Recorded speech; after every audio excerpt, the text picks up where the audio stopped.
This video is brought to you by GUNPLA SA, South Africa's favorite place for Gunpla, related tools, supplies, resources, community and so much more. Check out gunplasa.com. Peace! Hey guys, how's it going? Hey, it's been a while since we've done an unboxing video, hey? Yeah, it has been. And look, before we go into the video, let's do something different this time. So instead of me holding the camera, let's bring in a third party. There we go, it's 2023, it's Jethro. It's Jethro. Yeah, it's a threesome now. Yeah. A trio is the correct term for a team of three. Jeff is going for something avant-garde there. So yeah, what's going to happen is Jethro's going to hold the camera for us. Yay, thank you, Jethro. So that Jeff and I can both be in the movie. What? In the movie. Yes, in the movie. Yay, it's a movie. Yay. Okay. So you know, we've been eagerly waiting for our new shipment of kits, but you know, today we're still waiting for that. But at least we've got a few more boxes of different things now. Yeah, so we're pretty excited to get into this. Jeff, I'm going to stand next to you there just so that we can both be here and do our thing. Okay, so watch this. No. Okay, so what is this? some of you guys might know if you were on the BuildForce Discord that we did like a bit of a vote for our next range of Mr. Hobby colors. Yeah, so just so you can get in. So we did a short list. So what ended up being the winners were navy blue. Let me get some of these. Yes, we got more of these because, you guys can't get enough of those. And I'm going to get into this stuff now as well. But yeah, we got my favorite, wine red. Look at that. Now that you... Don't drink it though. Don't drink it, don't drink it. So you guys can see it's got kind of a cool pinkish hue. Add a little bit of white and you get more pink out of it. Really, really great, especially if you are a Shah guy. Here is our, I think it's the aircraft grey. For the military guys? Number 73 for the military guys, also for the Gundam guys, because there's some great Gundam units that work in grey. Another personal favorite of mine is the orange yellow, or yellow orange yellow. I love this. This is my go-to color for Gundam yellow. Okay, and the cool thing about this is, if you need it to be a little bit more yellow, you just add a drop or two of yellow to it. You know, instead of trying to make a yellow more orange, you get to make an orange more yellow. It's much easier when you're trying to do that with paint. Love orange yellow. And speaking of yellow, just the restocks. Just a restock of some of the primaries. Yeah, the primaries always go our fastest because people mix with them and all that. Exactly, as I mentioned, So the yellow, the blues, the reds, and then the fifth new one to the family is purple. Purple. Yeah, which is, I think we've got all the pretty much all the spectrums of the primary colors. Yeah, got primary, secondary, you've got I think a little bit of a tertiary there. Cool thing about purple, guys, if you've been wanting to build DOMs or any kind of cool kind of looking angelic unit, or even like trying to make your unit look a little bit like a bad guy unit, purple's a great way to get you there. Add a bit of it to your grey and you will be amazed. Yeah. Okay, now I don't know what this is because I can't read that. It looks like Seta softer. So we got more of this good stuff in, Mr. Mark Softer. This is really, really great when you have a kit. When you have decals that you want to put over things like panel lines, and you want the decal to recede and to sink into the panel line so that it's got a bit more depth and looks more realistic. Not only that, also like curved areas, like rounded shoulder parts. It'll definitely, especially And speaking about decals, we also got the Mark Softer. That's Master Mark Setter. And that's just to help your decal actually stay there. And guys, trust me, decals can be naughty. And then, new primer, or as they call it, Mr. Finishing Surfacer. The pink one. The pink one. So guys, I love pink surfacer. I mean, yes, obviously. Why pink? Like, what's the purpose of the pink? So what's really great about pink is if you're, especially if you're the kind of guy who likes to do Gundam kits and whatever, there's lots of reds, there's lots of yellows, there's lots of oranges and sort of very bright colors. What's great about the pink is, unlike the gray, it won't dull the yellows and reds and white that goes over it. Instead, it's going to pump it up a bit. It's going to give it more of a kick. Any like warm paints like reds and yellows, they will look more saturated and more vibrant. Yeah, and also remember those pigments are very transparent. So the pink coming through that is almost like a filter. It's really great. The reason I'm so excited is that I now don't have to mix red and white or pink into my primer. to make a specialized pink primer. So that makes my life so much easier. Cool. And then something quite interesting as well. So sandpaper, we see you guys talking about sandpapers and everything on the channel quite a bit. And you're all like, oh, what grit should I use? And blah, blah, blah, blah, blah, blah. So these ones, as you can, if you come in close, you'll see these are sets of 2s per grit. So it's like two sheets of a 400, 600, and 1000. This is the rough set. And this is the fine set, which is 1200, 1500, and 2000. Yeah. So this is very great. This is the good stuff for removing those unsightly nubs. Yeah. Okay. And both of these, as you'll see, it's Mr. Waterproof. So it's ideal to do wet sanding with these. Yeah. Yeah, you can sand your balls with these in the bath. And when it comes to kind of sanding and polishing, we've got, what's it, Mr. Polishing? Mr. Lap Gloss. Okay, which I love. Okay, it's Mr. Lappy. This is a polishing cloth. So you'll see this is 2400 and 4000, right? This is for polishing and buffing. Okay, this is especially great for when you want to start doing things like gloss coats, maybe on clear parts, if you're building vehicles, if you're doing something like a Sinanju where you wanted to have that Ferrari-like finish. This is it. And then we even go one step further with 6000 and 8000. Okay, and for those of you guys who have been using crazy nail buffers as we do, this is what they call the polishing part. So polishing and buffing section.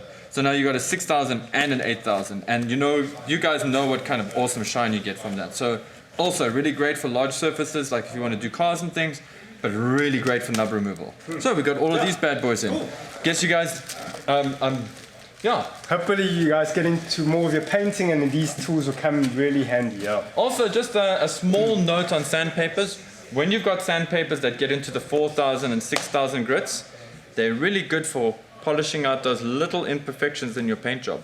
Just saying.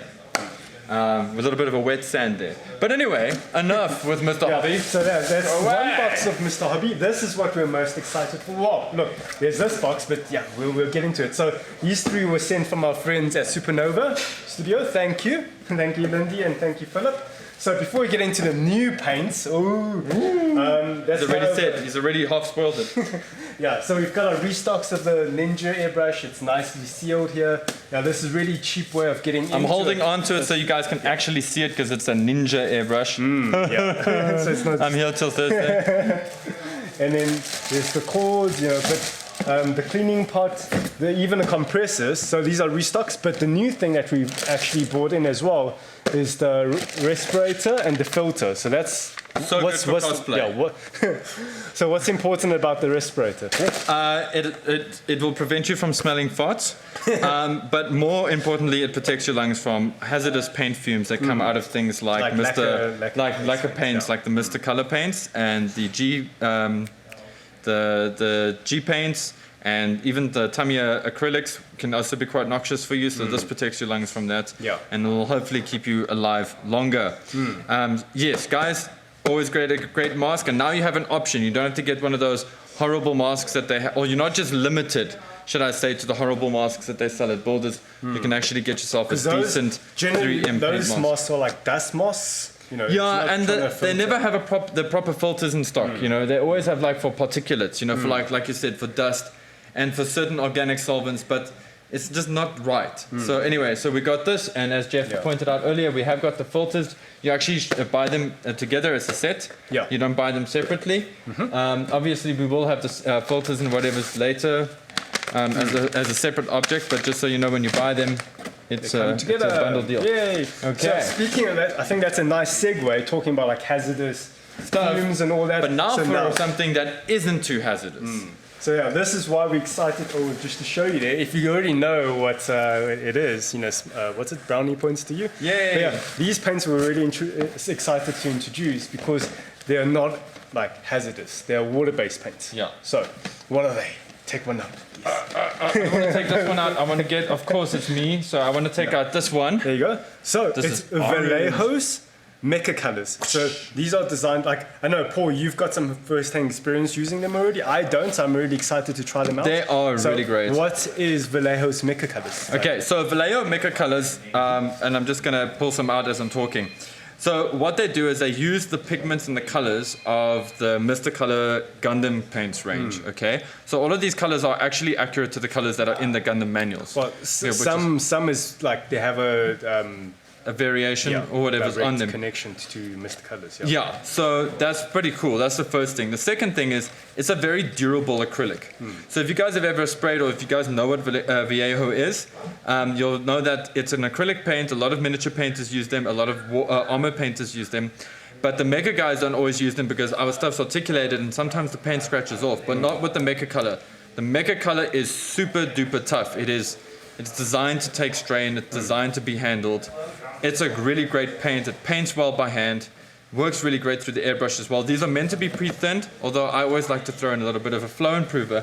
Good thing for you, we're actually going to sell that. Yeah. So we have the flow improvers are kind of a retarder. Yeah. So guys, with the flow improver, this bottle might look really tiny, but you literally only need a drop. Like a drop. So it's 1 drop per every 5 to 10 drops of that paint. Okay. This will not necessarily thin it. It'll just help it have a better flow. Because you also might want to get yourself some of the airbrush thinners. We got lots of the flow improvers, as you guys can see. It's quite good stuff. The thinners, we've got the bigger bottles or the smaller bottles. And also the thinners, you can go. It's like 1 to 4. So it's 1 thinners to 4 parts of paint. So the Mecha Colors is really make it last. The Mecha Colors is formulated for ready for airbrush. But you can always just add a bit of like 1 or 2 drops of a flow improver and a thinner, and it'll just make it a flow. I also just want to better, put this out there, just because I think it's important. Whenever a company says it's ready for airbrush, generally they mean a 3.5 to 5 to a 0.5 or 5 point needle, okay, or 0.4 needle or whatever it is. So anything smaller than a 3, it's not going to shoot out there. I don't care. Okay, it needs to be thinned. Even a 3 with my water, I sometimes struggle. So just so you guys know, please, like, if you're going to get the stuff, it is great, but get yourself a decent thinner to go with it. It also thins with water. Yeah. And just for the record, well, it is acrylic. Yeah. So the biggest thing about the water base. Yeah. Look at that. Look how pink that is. Yeah, so I think let's do this. Let's quickly go over some of the colors. Yeah. And then, like the ones that we mentioned, like they are formulated to match with Gundams. So, like, for example, got some interesting stuff like there. I think here, is that the Z? If you look here, the SZ red is formulated to be Sazabi red. Obviously, they couldn't call it Sazabi red because then they're going to get into trouble with Bandai and Sunrise. And everybody else. And then we've also got the pink that I had out earlier here. If you guys are quite eagle-eyed, you'll see this is the right kind of pink for Shah. So if you're building Shah Zaku or the Galgu, this is the pink, the base color. So even though it's called pink, it's actually more like a Zaku pink, like a dark salmon kind of color. This and purple, then this is like Dom's purple. That's Dom purple. And then there's like the greens. The green is kind of like, it doesn't look green, but it's like an olive. Yeah, here you go. Yeah, you're not alone. Yeah. So this green is like, this is not green, but this is basically Zaku green. Yeah. You know? Yeah. And also, you got because I see it's not like super mixed there. So let me do this, and you guys might hear it. Okay, you can't. There's a little ball in there. There's mixing balls in these. Okay. There are actually mixing balls in here, so that's really great because this stuff does tend to congeal at the bottom sometimes. So having the mixing balls makes your life so much easier. And once you finish the paint, then you've got mixing balls for other stuff. I think that's the other Zaku green. This deep green is it's probably the darker variations. And stuff. So guys, if you want to build a Zaku, we got the colors for you. If you want to build Gundam, we got the colors. And there's something else that's something quite special in here that's here. Yeah, hold on to that actually. Chipping brown. There's the weathering stuff as well. So we got the chipping brown, okay? And chipping brown is quite cool because it's a nice mix. I actually love Vallejo's chipping color. And I use it quite a bit on kits. I have used it quite a bit on my older kits that you can see here in the store if you ever want to see the chipping that I do. This is really invaluable for you guys if you want to do chipping. And also, we got like the rust texture, like the matte rust textures. Yeah, even the other rust colors. So the dark rust, the light rust. The rust texture, actually, like it's quite thick, so it adds a texture to. Yeah, it gives it a bit of like a dirty feel. Yeah, and then otherwise we do also have like washes. Yes, there we go. Like a light grey wash. Yeah. So guys, you can use this light grey wash as a panel liner as well. I know some of you out there are terrified of panel liner from Mr. Color and Tamiya because you're worried it's going to crack your kit, and you've heard all the stories. This stuff won't do that because you obviously you can thin this with a little bit of water, or you can thin it with a bit of rubbing alcohol, and your Uncle Fanny's yard, you've got a nice wash. Otherwise, you can just use it as a wash. Yeah. You know, and let it sink into the parts. And what is that, Jeff? What is So this is the primer that you apply before your actual paint job. So we've got the grey primer. It's a very light grey, so it's not like Mr. Hobby's grey surfacer. This is very like it's like, you know, it's hardly grey. It's like half grey and half white. So yeah, it's very bright. I'm a huge fan. And otherwise, we've got the varnishes, Yes. or the top coats, if you put it that way. We've got the glass, the matte, and the semi-gloss. But obviously, they have a different terminology. They call it glass varnish, satin. Satin is like the semi-gloss. The satin's actually very, very cool. Yeah, and I like it. It's subtle. The matte is like the flat, you know. So yeah. Because it rhymes with matte. And then there's something special I want to share with you guys. It's a technique I use. Yeah, Jeff, it's that bottle, okay. exactly. So airbrush cleaner. Why do I love airbrush cleaner so much? Well, I mean, aside from it being used to clean my airbrush, which is really handy, I actually like to use this in my process. Often with these paints, with the Vallejo paints, if you put them over like Mr. Color's lacquer paints or over Tamiya's acrylic paints, you can actually use this to clear off any kind of detail painting that you do with these. So often what I like to do is I like to use these colors, okay, the Vallejo Mecha colors, to do some of my detail painting, just because it works so nicely with brush, you know, to brush with by hand. Or like I showed you now, the chipping fluid. Sometimes I mess up the chipping, I don't like what I've done. Just use a bit of this on a cotton swab and you can take it off without damaging the paint underneath. I love this stuff for that. It's really, really good. It's kind of one of my secret weapons. And that's why we made sure we brought in quite a bit of it, because it is your paint eraser for this kind of acrylic. Okay. The other thing is, yes, obviously it cleans your airbrush, which is really great. Don't drink it. And one more trick, one more just word of caution with this. Do not use this. If you use this airbrush cleaner in your airbrush and you use Mr. Color in your process, just be warned that you're going to have to do another run with a different cleaner, like lacquer thinners or something, before you change to a different type of paint. This stuff can make your Mr. Hobby a bit angry, okay? Because chemically they don't work together. Okay, that's why I can use it as a secret weapon for my removals. And I'm actually pretty sure I could use it to make some washes as well, but I haven't tried yet. But anyway. You're gonna the other reason you want this stuff is if you are gonna spray this stuff through your airbrush gun, this just makes your life easier. Yes, you can use all kinds of things to clean your airbrush, but this makes it go faster. Okay. Cool. So yeah, Sweet. That's the new stuff that we've got. It's again, we're still waiting for our kits, but why did we introduce more paints and a new range of paints? I don't know, Jeff. Why did we show people that they've got lots of options and paints and things? So the reason why we brought in these new paint options is that we're actually gearing up for our first build-off competition. Yeah, so that'll be our next video. But yeah, you can see a little bit of teaser here. We've got a small teaser. Yeah. So after you finish this video, go into the next video and we'll talk more about our first build-off competition. Yeah. So, yeah. Cool. That's gonna need paint. Transition. That's a quick transition.